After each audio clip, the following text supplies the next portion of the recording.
Hello, everyone. Welcome to today's podcast. Our guest of today is Peter. He's a CRO at Livingmap. And yeah, Peter, why don't you tell a little bit more about yourself, what the company is doing? Sure. Thanks, Joey. Nice to meet you. Thanks for inviting me to your podcast. So I'm the Chief Revenue Officer at Livingmap. Been here for about 3 years now, and it's we're doing really well. So the reason I joined is because of smart technologies. I've got a smart technologies background, and really trying to drive that digital smart technologies into the market and really trying to give value to customers and what we're trying to achieve at the back of it. So if you look at some of the customers that use today, there's the Met Museum in New York that uses it. They have about 45,000 visitors a month to the map, which is great, gives them the ability to be able to navigate through. Think of that sat nav for indoors, as it were, so they can get the map, they go in there and move around like that. We've got people like Neom in Saudi Arabia, which we're working with as well, which is really positive. So we've got a really big sort of cross section of clients across multiple different sectors.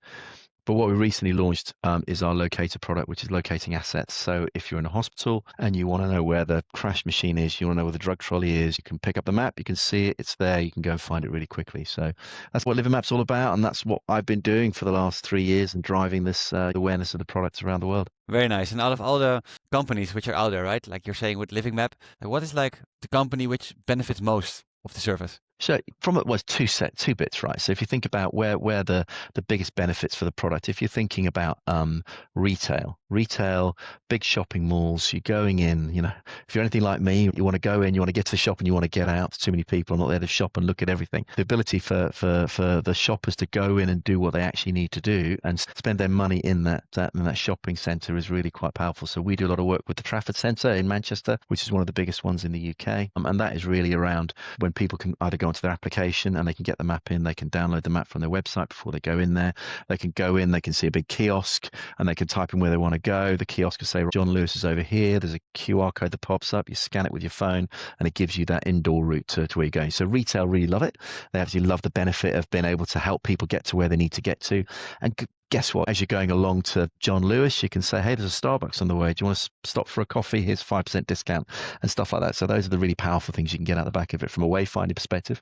From a locator perspective, it's very powerful from a hospital perspective. So from a healthcare side. So you're looking at, you need to get a porter from physiotherapy to the broken arm ward as quick as possible. You can look on the map, you can see where the nearest porter is that's trained to be able to take that particular person from A to B, and they can go and do it. Or you can say, as I said, you can find the nearest crash machine, you can find out where your drug trolley is. Wheelchairs. Joey, we get asked about wheelchairs all the time. We do a lot with one of our biggest clients, the St Pancras train station, which I know you'll know very well coming into London. But it's good about St Pancras, it's a Harry Potter of train stations. That's where people go, and King's Cross is just next door, and that's where platform 9 3/4 go. So it's fabulous positioning from that perspective. But one of the biggest issues they have is the people as wheelchairs. They can't find wheelchairs. So we're putting sensors on wheelchairs so they can actually pick up their phone and say, oh, there's a wheelchair over there, I can go and get one. To porters can move, get those kind of things. So we get wheelchairs all the time. So that's really a huge benefit to what we're doing. But the greatest thing is once we've built the map, we can start to layer it. So if you want to know where in the Trafford Centre, for instance, where all the water meters are, you can send an engineer directly to the water meter that's not working, or that water meter they need to read or whatever. So you can send that and they're not going to waste time trying to find things. But then obviously from the wayfinding piece, it has a bit of fun side to it. It can change and put events in there and so on and so forth. So and it gives people that, I suppose, that user feeling of having a sat nav kind of environment. You get in your car, you get it indoors when you're on your actual phones. And yeah, the use case is growing, grows every day. We're constantly getting challenged for different things. Today it's wheelchairs. Tomorrow it'll be hospital beds. The day after that it'll be, something else that'll come through. So yeah, I mean, Livingmap is all about, that giving that smart feeling to any kind of indoor environment, so everybody uses their phones. I mean, you and I probably stand most of the day looking at our phones, and what we're actually doing. And that's what people demand. They demand to have access on their phone to applications, to pieces. So we're very much about mobile first. And then we obviously go into all the other platforms we're on as well. So it's a great company, great product, going incredibly well, growing incredibly well. And the benefits and the benefits of using it are really starting to grow in a very big way. Obviously, from a wayfinding perspective, you get your people around, you can move your people quickly. But from a locator perspective, knowing where your assets are and knowing where you're going. And also one of the other huge benefits at the back of it as well is that we have it does the data analysis at the back of it too. So effectively what you're getting is from a locator perspective, in Trafford Centre, they have to empty the bins every 45 minutes. So that if they were to roll out our locator product, they will know where the cleaner is. They would know that the cleaner has actually emptied that bin every 45 minutes because there's IoT sensors on the bins that they're actually giving us that information, and we can track that and obviously give that to insurance companies to say, yes, guess what, guys, we have actually done everything we're supposed to do, and it reduces their premium. So there's a real business benefit, a real business utility to using it too. So that's a high level pitch, but hopefully not too long. Very, very nice. And I also love what you're saying. Like it's making everything so much more efficient on many layers, right? And even like very interesting in hospitals where like people are really working under time pressure. And once there's like a clear map where everything is, like it can potentially save lives, right? It's maybe like to the extreme, but I think in the hospital it could be, right? No, you're absolutely right. I mean, think of this user case. I mean, my father-in-law was very ill. He had cancer during COVID. He was a Navy guy. He knew how to read a map. He knew how to get around a hospital really well. He could see a map. He could understand it. He lived it for most of his life. Walks into the hospital, doesn't know where he's going. He's completely lost. So straight away he's anxious because he's got an appointment with the oncologist that's going to tell him that he needs to obviously go through some serious treatment. So he's anxious about that. He's not thinking about where he's got to go. When he gets to that room, the room's moved in the morning, and there's no way of actually letting him know that he's moved. So he could spend 20 minutes, half an hour trying to find where that meeting is. Actually, in the NHS in the UK, there's a massive, something like 30% of appointments are missed for specialists every single year. And the cost of that is actually huge. It's not necessarily always because they can't find the place, but 80% of it is they can't find where that meeting is. So take that into the Livingmap world, so we link into APIs around transport links. So we know when the trains are coming in, we know where the buses are coming in, we know when they're leaving. So this is all real on-time data. We just link that into the map. So you click the little link down the bottom, say the bus station is here. It gives you all the buses that are live, the live link to all the buses actually going. So straight away he knows which bus he can get, knows which bus he's going to go into. He gets the map before he goes in. He goes, right, actually, I know I've got to meet my specialist here in this particular room. He comes in. Just so happens that morning, the specialist has changed his room from room 17 to room 12. They never know. The person that's going to that appointment never knows because it's automatically updated on the map. So they just know they've got to go to room 12, not room 17. All of a sudden, you're taking a lot of that anxiety away, you're taking a lot of the worry of getting to where you need to get to. Because you're already worried. If you're coming in to visit a family member, you're stressed, you're worried about it, right? So the value of doing that is absolutely huge. And then obviously the value at the back of that, being able to find out where the porters are, being able to find out where the cleaners, where the cooks are, where the chefs are, where the food is going to be delivered to. It just saves so much time and energy. And guess what? We live in a smart world. So we live in a smart world where everybody uses their phone. So it's really simple to use this technology because people use their phones every day.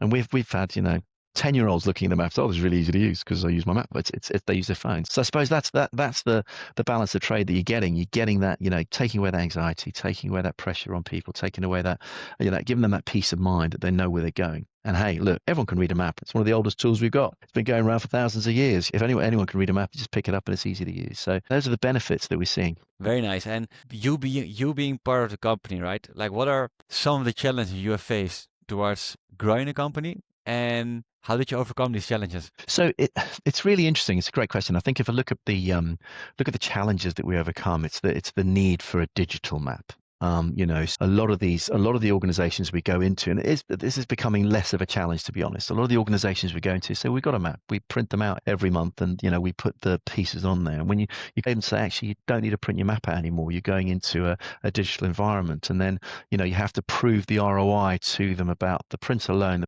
Printing maps out every month for a place you're building like 40,000 maps for the likes of the Trafford Centre. Stop printing them out. The ROI on the map is like 100% within a year. You paid for it straight away. So there's those huge benefits. So it's getting over those pieces, and it's also one of the greatest challenges I always find is selling the wayfinding solution. Because once you've gone in and you sold the dream to the marketing manager who thinks, no, this is the best thing since sliced bread, they get it, they buy it. Then goes up to a finance director and goes, I'm not paying for a digital map. They've got a map there. Constantly having to prove the ROI, especially from the wayfinding side, constantly trying to prove the ROI. From the locators, it's a lot different because a locator is a utility. We are actually giving value straight away. The ability to be able to, like you say, saving lives, be able to find that crash trolley or find the drugs trolley, or for a nurse to be able to, I need to get that piece to there very quickly. That's a huge benefit to using that. So that weighs out I suppose the pushing the hard bits we need to do. But it's also, from my perspective, I'm always, I'm a great believer in you never get a second chance to make a first impression. And we're the visual side. We don't get a second chance. We're visual. We've got to be good. We've got to be sharp. We've got to be on the ball all the time. And if we don't, we'll never get that second chance again. Our developers and our delivery guys in the back end are always on that testing side. They're always making sure that the product is golden before it goes in front of a client, so that we can obviously get more benefit out of it, more revenue out of it, more usage out of it. But at the same time, thinking about we're the front end, we're the user, we're the piece that we're the bit that everybody's looking at. The back end, no one cares about, as long as it works. But that front end, that user experience needs to be intuitive. It needs to be clean. It needs to be tidy. And that's what we've done well. That's where we've achieved so much. And that's why we're rolling out in an aggressive way. And I love what you're saying, right? Like, you're a big believer. There's no second, like, first impression. And I think part of being an entrepreneur, like a lot of people who are watching this, they're all entrepreneurs, right? And I think part of being an entrepreneur, we should really touch on, is giving your best every day, right? Giving your peak state. And it's funny, especially as you are an entrepreneur, like everything is your responsibility, right? So it's not like, I can just do my task and no, that's it. No, like you have a lot on your plate. Right. So my question to you is like with the responsibility of like an entrepreneur, where you kind of have to make decisions like under high pressure. How do you make sure like you actually perform in this peak stage so you can have that first impression always like on the ball?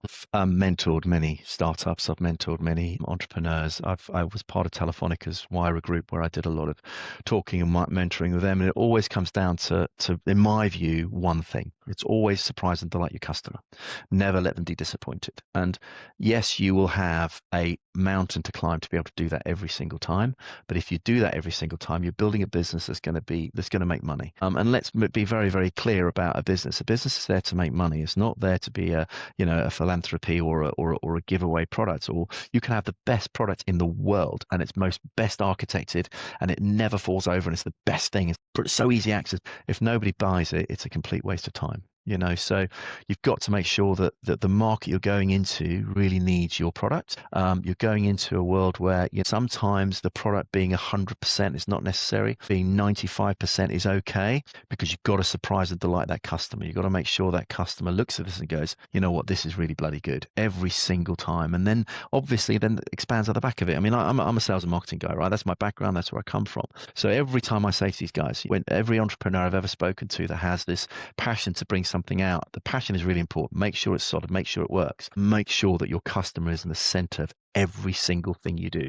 Don't ever disappoint a customer. And of course you're going to make mistakes.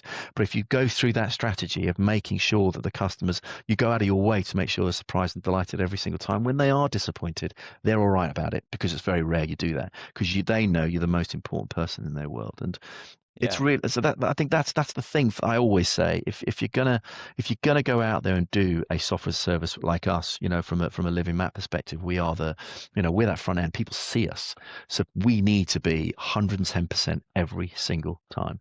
And if we're not, we just disappoint the client, and we don't want to ever do that. So it's always surprise and delight that we've done something and done it better. And every single startup should be thinking that, whether you're selling a jar of honey in a store right the way up to selling a big high-end predictive analytics platform, you've got to think about surprising, delighting that customer, so they always come back, but they also give you a good reference. They always give you that thing. And as an entrepreneur myself, I will really want to make sure that that message gets out there, and it's really important. You could have the best product in the world, but if it's not selling, you don't have the best product in the world. Yeah, I love what you're saying. Also, like, put your customers first, right? Because if they are like extremely happy about the value you're like living, this is like where you can grow. But then at the same time, like sometimes as entrepreneurs, we get really passionate about like building our product, right? But what you're saying, if you can have the most amazing product in the world, but if it's not selling, like you're not going to make any money, you're not going to be able to sustain yourself, right?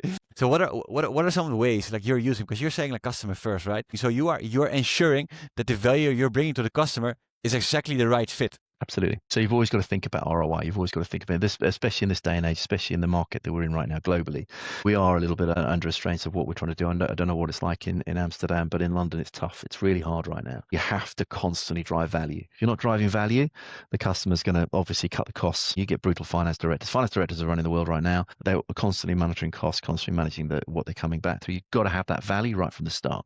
What you are delivering is delivering value to them, but more importantly, delivering value to what they're trying to achieve with this. So from a wayfinding perspective, We look at it with every single time a customer goes in and uses that map in a shopping mall or in a train station or in a hospital.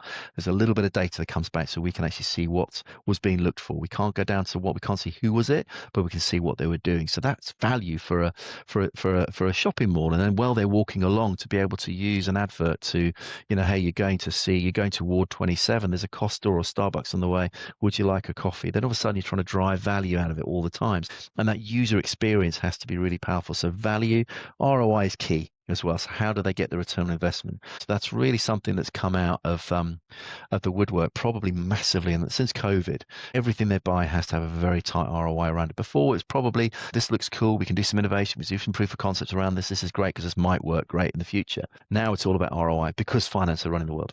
So really make sure that you are driving the value. You know what your value hypothesis is. You know what your value chain, you know what your value is to the customer. And then when you're doing your pitch, when you're going in and you're talking to them about, this fantastic product, which you so believe in. I mean, I so believe in Livingmap. I so believe in what it's trying to achieve.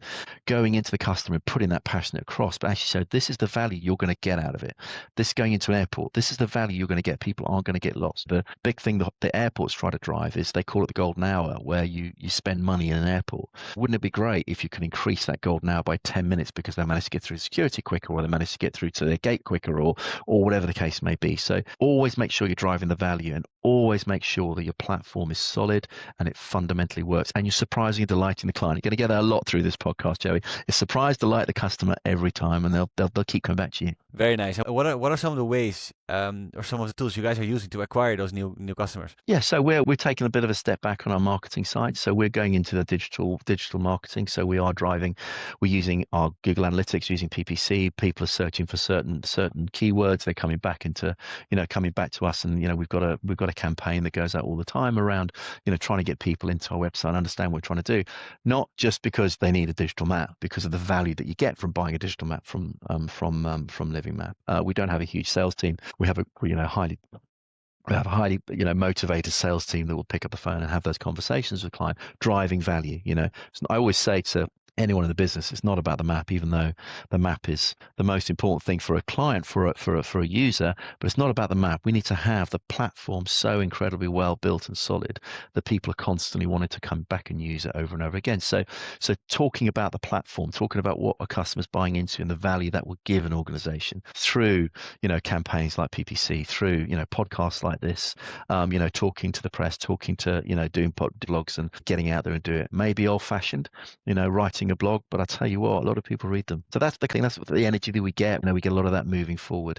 And then obviously we can, go to get the core go-to-market strategy around, commercial innovation. We're saying to clients that we're very much a subscription model. We're not going to charge a ton of money up front. Subscription model, so you can start. You're not absolutely going to be killing the customer with a massive project cost. They're going to say, right, spread the costs over a period of 3 years. We do a license model, and that's how we build in the back of that. So that kind of works, and that kind of gets us to the next stage. But and again, you've got to take a step back in business right now. It's not like it used to be. It's tougher out there. It's tough out there. Tough for entrepreneurs. Tough for people that are desperately trying to get their product up and sold. And they can, again, have the best go-to-market strategy that's just not working. I always say to them, don't stress. Go back to basics. Go back to making sure your website, your window to the world is really sharp and looking really good. Go back to making sure that you're up that Google list. When people are searching keywords, they're coming onto your site and they're making sure you're doing it. Going into the environment of, if you do have to pay for clicks, but do it in a really strategic way. And don't be frightened to just jump in and see what happens. People aren't buying the way they used to, but they are still buying, and they do need something that's going to add value to their organization. And just make sure, keep on going on about this, make sure your value chain is right and in place, and the people you're talking to see it. Pick your sector, pick where you're going after, and make sure your value chain is something that they really can't do without. Then your life becomes a little bit easier. You can drive those sales a little bit easier. Very nice. I love what you're saying. When you're talking to people, they see it, right?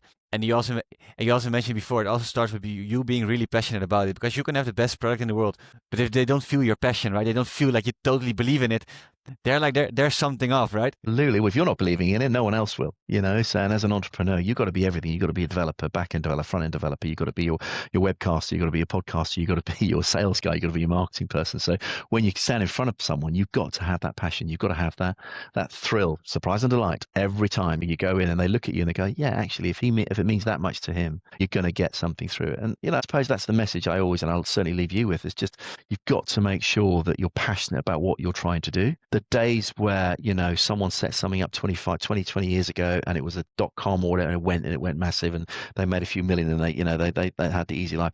I think those days are coming back again, especially with AI and machine learning and what's going on with that. But I do strongly believe that you've got to have the passion first. And if you've got the passion for it, that goes across the whole of your team, that goes across the whole of your business, but also goes out to the market. So hopefully I'm coming across passionate about Livingmap as well. So. Yeah, you definitely do, right? And the cool thing about you being passionate, just everything becomes way more easier, right? You just feel better. And once you feel better, like I think you have also more access to your brain creativity to kind of see the opportunities when they are there, right? Because you just feel good. You just feel good in your own body. If you've got your team behind you as well, because they're as passionate as you, half the battle most of the time. Yeah, and like looking back, right, at all the knowledge you have right now, and all the lessons you've learned along the way in your journey, like what's one thing you would do differently? One thing I do differently, crikey, probably not going to sales 25 years ago. No, I joke. I love sales. But I think if one of the mistakes I've made over the years, I think I was part of the original launch team for BlackBerry back in Europe 25 years ago. And that's kind of where my entrepreneurial passion came from all those years ago, and left them and started to do a few sort of SaaS startups, one of the first mobile SaaS startups in the UK, which is around OuterCurve, a company called OuterCurve, which is around Bloomberg and Reuters data onto the BlackBerry device at the time. And I think it's more of regard them as things I do differently. I think that probably mistakes, I regard them as learning activities. And I think I always put it down to one thing. The harder you work, the more successful you'll be. And I think in some of those days, especially when you start in BlackBerry, where you're walking in with a piece of cardboard with a BlackBerry device on and people just buy it because of the BlackBerry, it makes you a little bit complacent. And it was an easy time just getting a product that was so groundbreaking, so incredibly valuable out there. So you could get a little bit lazy, a little bit easier. Life is a little bit easier as a core sales guy. You're running finance sector for them. You go in and go, how many do you want? How many can I have? Those things. You learn that lesson very hard, that it's all about hard work. If you're not prepared to put the hard work in, don't bother doing a startup. Don't bother being an entrepreneur. Go and work for a big corporate who will love you forever, because they like that. I was at 12 years at Telefonica, so I do understand that. But if you're going to put the effort in, if you're the biggest learning I ever got, if I could do it again, I'd work twice as hard as I did. I mean, I know I've done very well. I've got to where I am today by working hard and showing value, but it's all about working hard. It's all about putting that effort in and putting that across to the team. Be motivated, be passionate, be what you're trying to do. But I hate to say, it ain't going to happen without hard work. And nothing ever sells itself. I've done a few lectures before, and you ask the audience, right, what's your product going to do? Oh, my product's going to be great. It's going to sell itself. Great. Okay. And then you start drilling into it and you start asking them questions. You're going to go in your head, that's never going to sell itself. You have to get out there and do some go-to-market strategies of some sort. And then you come back and you say, right, in technical history, how many companies do you think have honestly gone out there and sold themselves without a real go-to-market strategy? And they throw them all up. All these different companies, Google, Amazon, when you stop them and say, there's only really one company that's ever done it without having a go-to-market strategy, and that's Facebook. Or any of you Facebook? No. There you go. So you're going to have a go-to-market strategy. You're going to have to think about that, and you're going to have to work bloody hard to get it there. Learnings, I suppose, it's probably something that I'd always known, but just needed to be reinforced. Working hard gets you where you need to get to. Very nice. If you had, like, let's say Harry Potter, and you have like a magic wand, right? And with this magic wand, you could solve any problem in the business right now with a finger snap. With this magic wand, what would you choose? That's a great question. What would I fix with a magic wand? I think I would probably have driven AI earlier.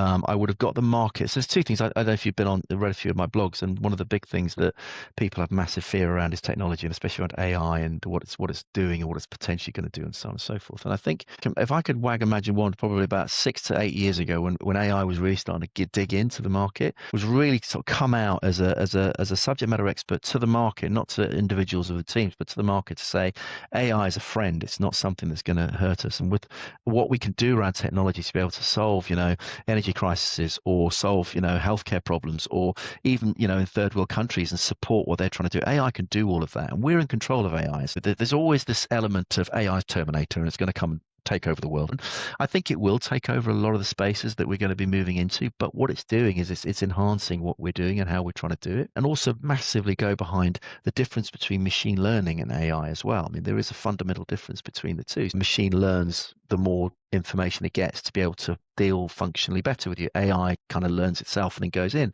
So those two things coming together are really powerful, but from a human perspective, not from a technical perspective, and the way I believe that technology is being used today is for the greater good, and I've got to believe that. I'm sure there are some evil people out there trying to hack into my bank account right now. We've had a few hacks over here, and there are evil people in the world, and we're going to get that benefits we're going to get out of it from helping third world countries, creating an environment which might solve a little bit of poverty somewhere in the world, or so on, some of that. I'm a great believer in that. So if I had my time again and get that magic wand, I would have gone back 10 years and say, look, we've got some technology coming that is absolutely cool. We need to get behind it. We need to utilize it. We need to really drive that. And, I think that's what I'd say. If I could go back and say, get a magic wand and say, tap on that, I'd want people to be able to buy into the new technology a lot easier without having this negative view on what we do. And hey, that's a human side of us, isn't it? So there's always going to be the dramatic queens out there that's going to say, this is going to kill us. This is not going to happen. But there's always going to be the positive people like myself that actually say, used properly, it will be a huge benefit to us. So that's what I think. I love what you're saying. And also with AI, same with the internet, right? I think like personal choice and the personal free will, like we utilize to kind of use it in a way which benefits us and the greater good. Absolutely. It's a choice we can make every single day, right? So the same with internet. You can choose to actually like use internet for doing podcasts like this, or you can use it to scroll all day, right? Just to give an example. So the way you use it, that's going to make the difference, but also the difference you're going to bring into the world as well, right? Absolutely. If you look at it from the healthcare perspective, doctors in the third world, they have a full connection on their mobile phone. They can call a top surgeon in the US to say, look, this is the problem I've got. Can you help me? And he's helping him. Maybe a voice call, but he's helping him over that link to be able to help do that, be able to deliver that better. That's AI. That's smart technologies. That's stuff that we've been doing for a very, very long time. So really enhancing that and really grabbing it. Like you say, it's personal choice. You don't have to go onto a website. You don't have to surf the internet. Like you say, you can write. I've got a book here. I still write my notes up every day. I still enjoy doing that. But do I really need to do this? Has been recorded. Everything is there for a purpose to make life a little bit easier so we can excel as entrepreneurs. We can excel as, people in the market. And that's the value I think it brings. And that's what we've got to constantly remind ourselves, and don't get me wrong, we've always got to question. We've always got to ask, with quantum computing coming down the line and all that's going to be there with AI and all that linked in together, what you're going to end up with is the hackers, the evils of the world is going to be more accessible. However, there's enough good people in the world to stop a lot of that. Balancing out, I think, is really important. Very nice. And what are some of the goals you guys are having with Livingmap for the next, let's say, 6 to 12 months from now? Sure. So I think from a business perspective, which is where I spend most of my time, from a commercial business perspective, it's growing our footprint. Right. So we're setting up some fantastic partners with some really big facilities organizations and organizations that can see the value of what we're trying to do. So from a Livingmap perspective, it's probably more of a commercial growth where we're looking at our footprint. So we are looking at a footprint in the Middle East. We've got clients in the Middle East. We're looking to grow that footprint quite aggressively over the next 6 to 12 months. Going into the US, we've got fantastic customers, the Met Museum. Everyone knows the Met Museum in New York. It's one of the big iconic, museums anywhere in the world. We do their map for them. We do their internal digital wayfinding solution for them. So being able to use that as a test case to get into other environments in the US. So from a business perspective, it's very much expanding on that platform and actually growing it out. From a technical perspective, it's very much, we're going to constantly grow. We're looking for that next greatest area that mapping will be able to solve. Maybe enhancing more into the data side and being able to give those data analytics in a bit more of an easier process to get hold of, so it can enhance what they're trying to do, so they can start to think about how they can change their environment to suit. 6 to 12 is not really strategy, right? So I would say grow our footprint, grow what we're doing in the UK and Europe, and then obviously get our footprint in, we got an event in Saudi Arabia coming up end of this month. It's a global health event. It's absolutely huge. Loads and loads of people going. If you're going, come and see me. I'm glad to come and see you, but sorry about the pitch. But, we're going to be out there, so we're going to be talking about it. So that's where we're going. That's the next steps for us from a business perspective. Where's it going to be, by the way, the event? It's in Riyadh, so it's the last week in October in Riyadh. It's a global health event. It's a huge global health event. What they're doing in Saudi Arabia right now is pretty special from a build perspective, from a build out perspective, from a technology perspective. They're embracing technology all over the place, and they have a lot of things right, a lot of things wrong, but a lot of things right. And I'm really encouraging and curious as to see how smart technologies can support them and grow with them. Very nice. And towards all the people who are watching the podcast, right? Like you've been sharing a lot of lessons, a lot of value here in the podcast. And we're all entrepreneurs, right? And out of everything you've shared, and maybe which is like popping up into your mind right now, if there's just one thing which people are watching right now, and they could like one piece of advice you would give them, and they could take away and they could use it right now. Work bloody hard. I know it's a cliche. I know it's something that everyone will tell you. Your grandmother used to say, "Work hard, you get what you need to." But it's so true. Go back to what you believe in, what you're strongly believing in. You know, we've met up with some very wealthy, very big people, and they have a strong belief in what they're trying to do and trying to get to. Whether it's a humanitarian position, whether it is the global energy crisis, which we know we were coming on, but they have passion about what they're trying to do, and they believe that working hard will get it. If you have an idea, if you have passion around it, don't think it's just going to do it itself. Work ridiculously hard to get it out there, and it will happen. I've got two older daughters, and one of them's just finishing her final year at university, and I say the same thing to her every time. Just work hard. You'll get that first if you work hard. And you do. It does pay off. Hard work pays off. I know it's old-fashioned. I could probably sit here and tell you embracing AI, embrace machine learning, building your SaaS platform is the best thing to do. All that kind of stuff. I absolutely can go into that in detail, but it's never going to work unless you're prepared to work hard. That's my advice to any entrepreneur. That's what they usually say, right? Like mostly, like the most wisdom is in the most simple stuff, the basics. We can go into like, you have to do this and this, but if the foundation is not there, you're trying to build on a house which is not like solid, right? You're trying to build on like rotten bricks, which doesn't make sense. No, absolutely. And if you're prepared to put the effort in, people see that. Your customers, we talked about surprising and delighting your customers and making sure that you're delivering that value. Customers see that you're prepared to work hard. If you're prepared to work hard for customers, they will give you the shot to do it. They see that. People see that you're actually putting the effort in and you're becoming the passion, the personal person to actually deliver this. And we'll go back to what we said, and I've said it a couple of times now, your product needs to sell. Your product needs to make revenue. Your product needs to make money. If you make money, then you have choices, okay? So make sure your product is available and easy to buy. Easy to do business with is really important. And that takes hard work to get there. Once you're there, I'm convinced someone with a great idea that's going into a great market they know that people want to buy it because they've done their research. I'm totally convinced they'll be successful if they work hard. Very nice. And for the people who are watching, how can they find you or the company? They're like, wow, I want to know more. Right? Sure. So I'm all over LinkedIn. Peter Asman on LinkedIn, ASMAN. My name's down there. I'm on LinkedIn. Please link in with me. Please come and see me. Come and have a chat. Livingmap is livingmap.com. We're all over there. And we're going to events. We're out there talking, and just don't hesitate to. If you want a demo of the product, just drop a line on the website. One of the guys will give you a demo and see it working. It's a great product and it's working really well. The one thing, right? Work hard on something you're passionate about, so that they're going to take away this from today. And thanks everyone for being here. I'm going to make sure to put all the links of Peter and the company down in the description below so you can find it. Thanks for tuning in. Apply the advice in this podcast. I think like it's truly valuable, and see you in the next episode.